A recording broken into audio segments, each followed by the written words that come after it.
प्रधानमंत्री नरेंद्र मोदी ने बुधवार को प्रयागराज महाकुंभ में मां गंगा, मां यमुना और मां सरस्वती की त्रिवेणी के पावन संगम में पुण्य की डुबकी लगाकर पूरी दुनिया को एकता का संदेश दिया। वैदिक मंत्रोच्चारण के बीच प्रधानमंत्री मोदी ने पूरी आस्था और श्रद्धा के साथ त्रिवेणी संगम में स्नान किया। पावन डुबकी लगाने से पहले प्रधानमंत्री ने भगवान सूर्य को अर्घ्य दिया।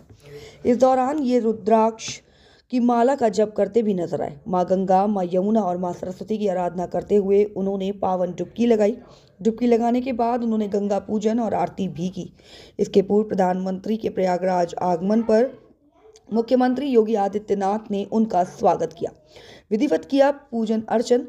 त्रिवेणी संगम पर डुबकी लगाने से पूर्व प्रधानमंत्री नरेंद्र मोदी ने विधिवत पूजा अर्चना की। संगम में उतरने से पहले पीएम ने सबसे पहले आस्था के साथ जल को स्पर्श कर आशीर्वाद लिया और फिर सूर्य को अर्घ्य दिया और तर्पण भी किया। संगम स्नान के बाद उन्होंने पूरे विधि विधान से पूजन अर्चन भी किया। काले कुर्ते और भगवा पटके पर हिमाचली टोपी पहने पीएम मोदी ने वैदिक मंत्रों और श्लोकों के बीच संगम त्रिवेणी में अक्षत, निवेद, पुष्प, फल और लाल चुनरी अर्पित की। इसके बाद उन्होंने संगम स्थल पर तीनों पावन नदियों की आरती भी उतारी। वहां मौजूद तीर्थ पुरोहित ने उनका टीका लगाकर अभिनंदन किया। पूजन अर्चन के बाद पीएम मोदी मुख्यमंत्री के साथ उसी बोट पर बैठकर वापस हेलीपैड की ओर रवाना हो गए। विशेष योग में किया स्नान।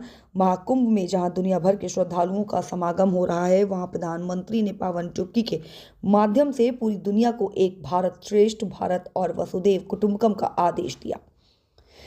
संदेश दिया। बुधवार को पीएम मोदी का संगम स्नान बहुत महत्वपूर्ण और ऐतिहासिक क्षण रहा। इस दौरान विशिष्ट योग का भी संयोग रहा।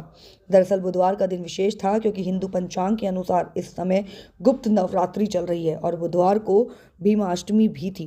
गुप्त नवरात्रि पर जहां देवी पूजन किया जाता है, तो वहीं भीमाष्टमी पर श्रद्धालु अपने पुरखों का तर्पण और श्राद्ध भी करते हैं। प्रयागराज पहुंचने पर सीएम योगी ने किया स्वागत। प्रधानमंत्री नरेंद्र मोदी सुबह प्रयागराज एयरपोर्ट पहुंचे, जहां से वे MI-17 हेलीकॉप्टर में बैठकर DPS हेलीपैड पहुंचे। यहां पर मुख्यमंत्री योगी आदित्यनाथ ने उनका स्वागत और अभिनंदन किया।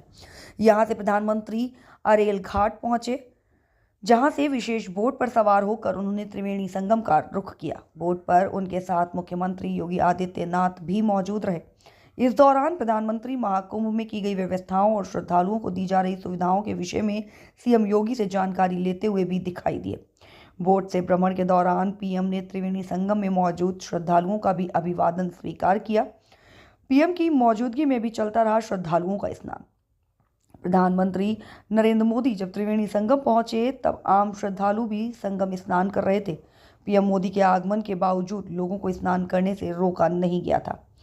VVIP मूवमेंट के बाद भी कहीं कोई गतिरोध उत्पन्न नहीं हुआ और इस तरह से पीएम मोदी और अन्य श्रद्धालुओं ने एक साथ ही त्रिवेणी संगम में पावन डुबकी लगाई।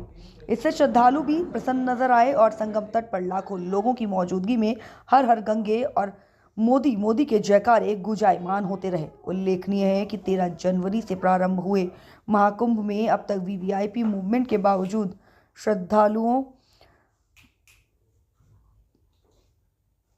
को संगम स्नान में कहीं कोई दिक्कत नहीं आ रही है। इसी का नतीजा है कि मात्र 24 दिनों में अब तक 39 करोड़ श्रद्धालु संगम में पावन डुबकी लगा चुके हैं।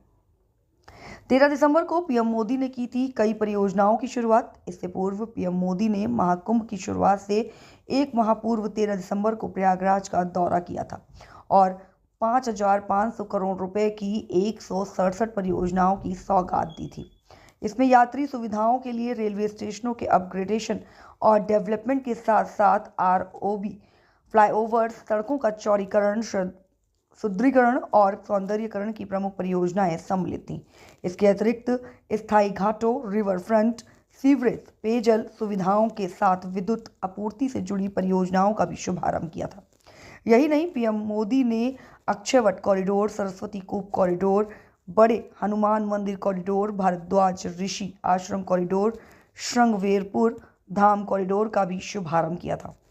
इस परियोजनाओं में और कॉरिडोर के शुभारंभ का उद्देश्य न सिर्फ श्रद्धालुओं के लिए महाकुंभ के अनुभव को यादगार बनाना था, बल्कि तीर्थराज प्रयागराज को प्रगति की नई दिशा दिखाना भी था।